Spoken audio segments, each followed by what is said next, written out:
श्री कृष्ण गोविंद हरे मुरारे हे नाथ नारायण वासुदेवाय।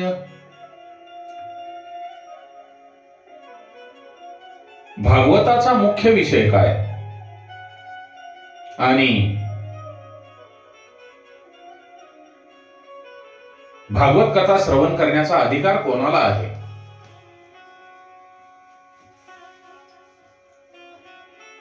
ज्या धर्मामध्ये बिलकुल कपट नाही,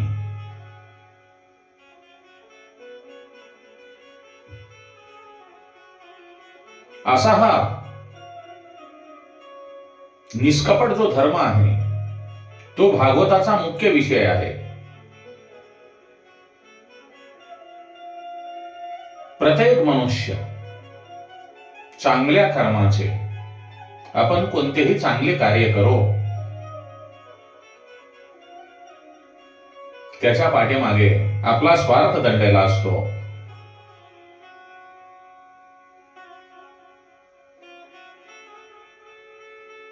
म्हणून त्या धर्मामध्ये कपट आहे। प्रभूंची सेवा करा, पण निष्काम भावनेने करा।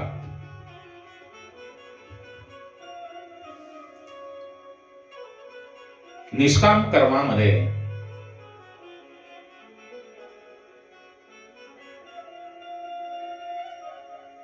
जो दोष आहे, चूक आहे, ती क्षम्य नाही। नारद मुनींनी वाल्मिकींना राम मंत्राचा जप करण्यास सांगितले। त्यांना राम राम म्हणता येत नव्हते, म्हणून मारा जपू लागले।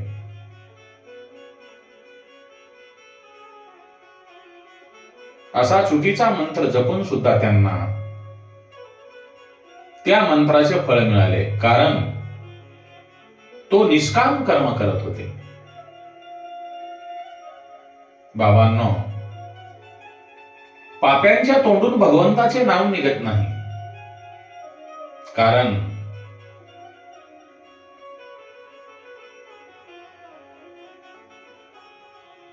भगवंताचे नाम जर आपल्या मुखामध्ये आले, वाणीमध्ये आले, तर पापाला बाहेर जावे लागते। आपण भगवंताची सेवा केली आणि आपल्याला मेवा मिळावा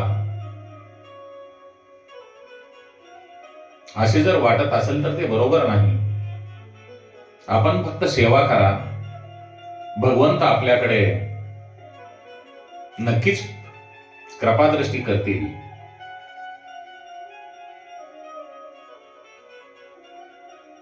प्रत्येक मनुष्याने सांसारिक सुखासाठी, सांसारिक भोगासाठी भगवंताची भक्ती करू नये।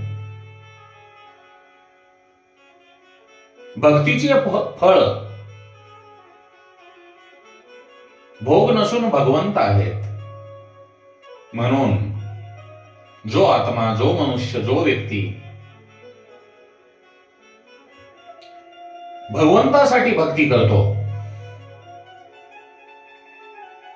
त्याच व्यक्तीला वैष्णव म्हटले पाहिजे, संत म्हटले पाहिजे।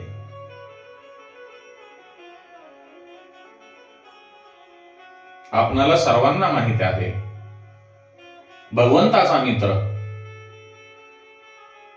सुदामा गरीब असून त्याने भगवंताकडे काहीही मागितले नाही। जो भगवंताची भक्ती करतो आणि त्यांच्याकडे काहीही मागत नाही,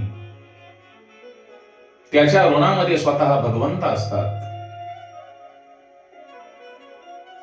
आमच्या चरण रजांनी कन्हैया सुखी होत असेल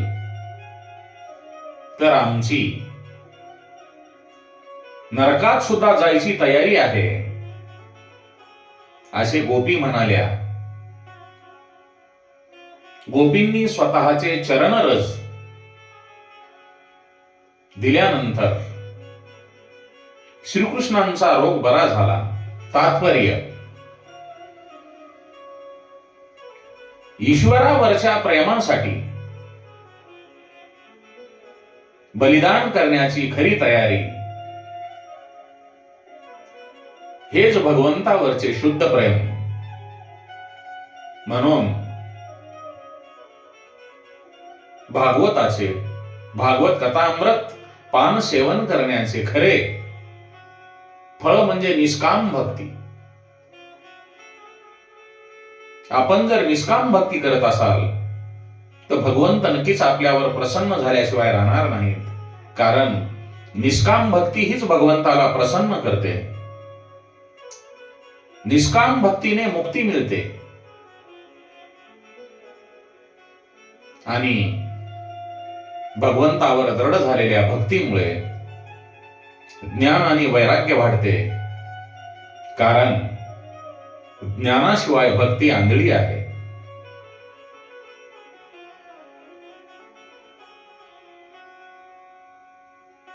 भागवत ग्रंथ जो भागवत कथामृत पान आहे,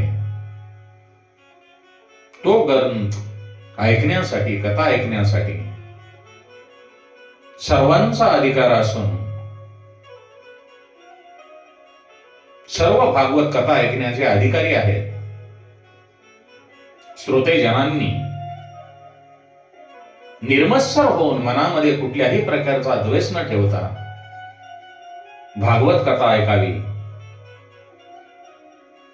आपणाला माहित आहे चांगदेव 1400 वर्षे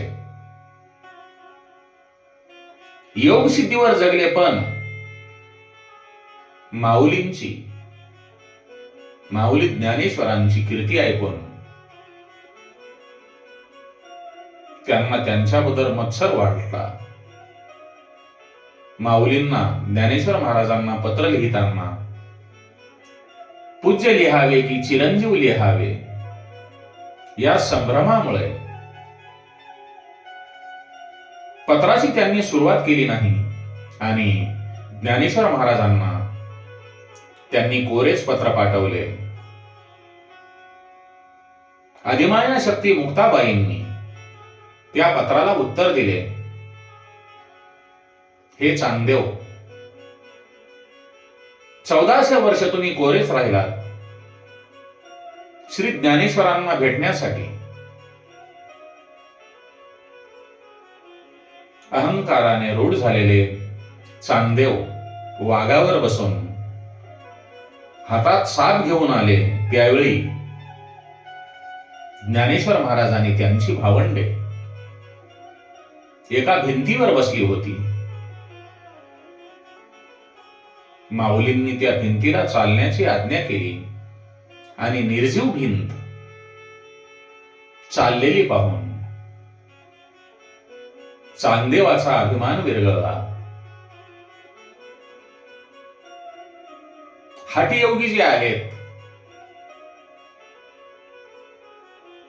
मनाला प्रेमाने वश करणे उत्तम.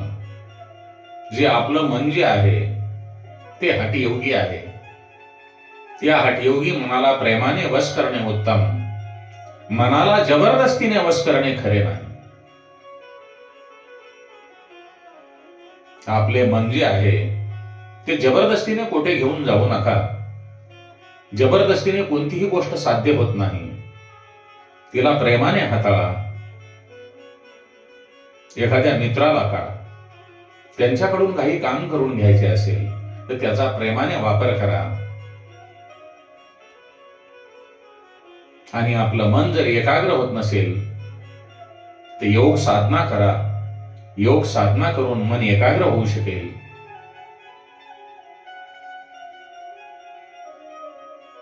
पण आपलं जे मन आहे हे इतकं चंचल आहे, ते काहीही करू देत नाही.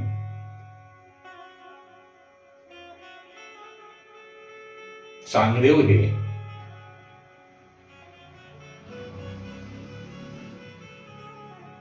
महान हठयोगी असून सुद्धा ईर्ष्या करत होते. म्हणून भगवंताची जी भक्ती आहे, भगवंताच्या चरणावर जे आपले प्रेम आहे, त्या चरणानेच, त्या भक्तीनेच हृदय विशाल होऊ शकते. चांगदेवाला जसा मत्सर वाटला, तोच मत्सर प्रत्येकाने आपल्या मनातून काढला, तर जो मनमोहन आहे, हे मुरलीधर छलिया मोहन, हम भी तुमको दिल दे बैठे, छलिया मोहन. आपण जर परमेश्वराच्या चरणावर, भगवंतावर मनातून मत्सर काढून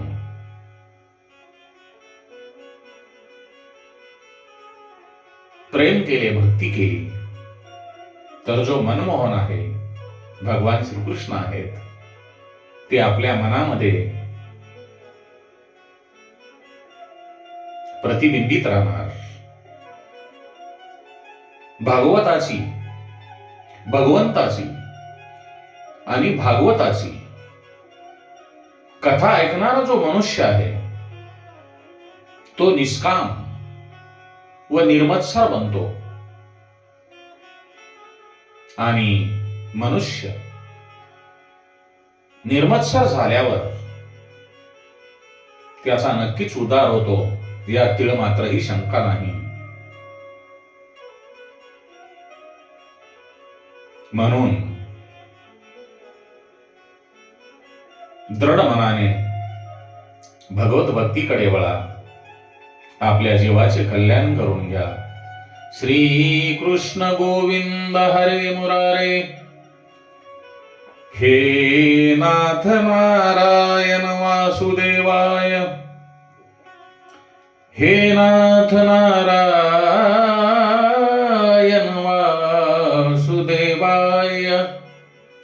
एकदा नैमिषारण्यात 88,000 ऋषी जमलेले असताना शौनकांनी स्वतःना प्रश्न विचारला, या कलियुगामध्ये शक्तिहीन माणसांना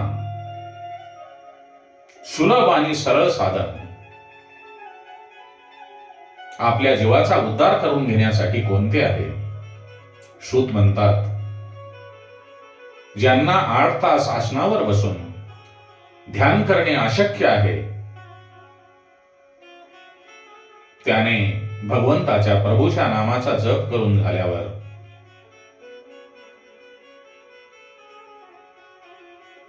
भागवताचे स्मरण करीत सर्व कार्य करावे. कलियुगामध्ये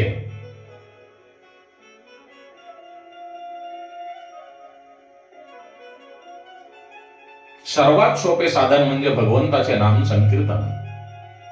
परंतु मनुष्य तसे न करता प्रपंच करत असताना भगवंताचे स्मरण प्रत्येकाने करायला पाहिजे, परंतु मनुष्य तसे करत नाही. त्या विपरीत करू लागतो, अंधश्रद्धा बाळगतो. म्हणून व्यासांनी त्यास मंदबुद्धी म्हटले आहे. शौनक म्हणतात,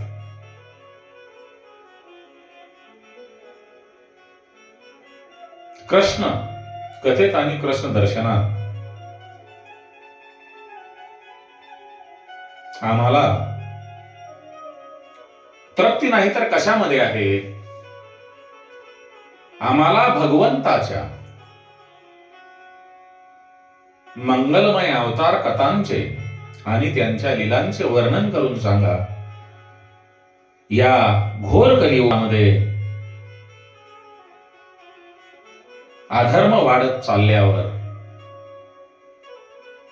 जो आपला धर्म आहे तो कोणाला शरण जाणार हे आम्हाला सांगा. समुद्र पार करण्यासाठी नाविक आम्हाला जसे मार्गदर्शन करतो तसे तुम्ही आमचे मार्गदर्शक आहात. त्यावेळेला सूत म्हणतात, परमात्म्याची, परमात्म दर्शनाची, भगवंताच्या दर्शनाची आतुरता असल्याशिवाय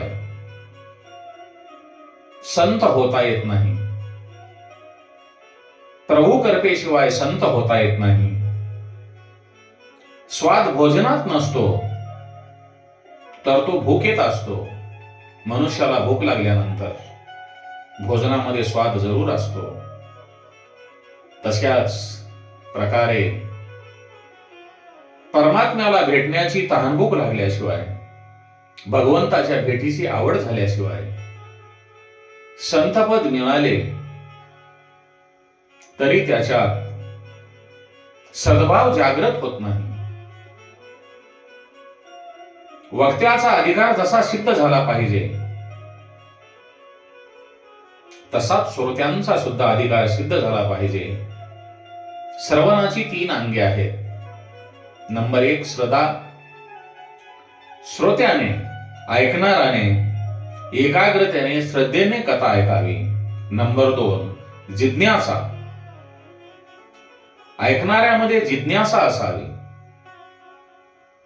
ती नसेल तर त्यांच्यावर कथेचा काहीही परिणाम होणार नाही. निर्मत्सरता, जगातील कोणत्याही प्राणी मात्राबद्दल ऐकणाराला म्हणजे श्रोत्याला मत्सर नसावा आणि कथा नम्रपणे लीन होऊन ऐकावी. एकदा एक महात्मे रामायणाची कथा करत होता. कथा पूर्ण झाल्यानंतर एकाने महात्म्याला विचारले, कथा सांगणाऱ्याला विचारले, महाराज तुम्ही कथा केलीत पण या कथेमध्ये रावण राक्षस होता की राम राक्षस होता? तो महात्मा उतरला, आपला चेहरा त्या महात्म्याचा खाली पडला आणि तो म्हणतो, महात्मा म्हणतो, हे श्रोता, तुम्ही मला जो प्रश्न विचारला त्या प्रश्नाचे उत्तर म्हणजे राम राक्षस नव्हता आणि रावणही राक्षस नव्हता. राक्षस मीच आहे, कारण मी तुम्हाला कथा समजावून सांगू शकलो नाही. म्हणून कथा ऐकत असताना आपण एकाग्र चित्ताने भगवंताच्या चरणावर आपले मन सादर करून कथा ऐकावी. शौनक मुनींनी सुताला सांगितले. ते म्हणतात, माझी भागवत कथेवर श्रद्धा आहे, मला तुमच्याबद्दल आदर आहे, अनेक जन्माच्या पुण्याचा संचय होतो. तेव्हा तुमच्यासारख्या वक्त्याकडून भागवत कथा ऐकायला मिळते. कथा ऐकणे म्हणजे काय हे प्रथम समजावून घ्यायला हवे. भागवताचे गुण ऐकल्यावर त्यांच्याबद्दल प्रेम वाटू लागते. भगवान श्रीकृष्णांच्या पत्नी रुक्मिणींनी कृष्णाला सांगितले की तुमची कथा ऐकल्यावर तुम्हाला उभरण्याची इच्छा निर्माण झाली, तुमच्यासोबत लग्न करण्याची इच्छा निर्माण झाली. श्रोत्यामध्ये आणि वक्त्यामध्ये विनय असायला हवा. श्रोता व वक्ता दोघेही अधिकारी आहेत. दोघांनाही समान पुण्याचा लाभ होणार आहे. सुतांनी श्रोत्यांना धन्यवाद दिले. तुम्ही सुयोग्य श्रोते आहात, शांत मनाने कथा ऐकत आहात, म्हणून माझे मन भगवंतामध्ये स्थिर होत आहे. तुम्ही ज्ञानी आहात, प्रभू प्रेमाने भारावलेले आहात. तुम्ही जे प्रश्न करत आहात ते माझे कल्याण करण्यासाठी करत आहात. कथा करून मी माझी जी वाणी आहे ती पवित्र करतो. प्रभूच्या कृपेशिवाय काहीही घडू शकत नाही. प्रभूंचा महिमा गाणारा मी कोण? कथेच्या आरंभी सूत जी श्रोत्यांना वंदन करतात, भगवान नारायणांना नमस्कार करतात. भारताचे प्रधान देव म्हणजे नारायण भगवान श्रीकृष्ण हे ज्यावेळी गोलोकधामाला गेले तेव्हा सर्व अवतारांची समाप्ती झाली. समाप्ती होणार नाही ती फक्त नारायणांची.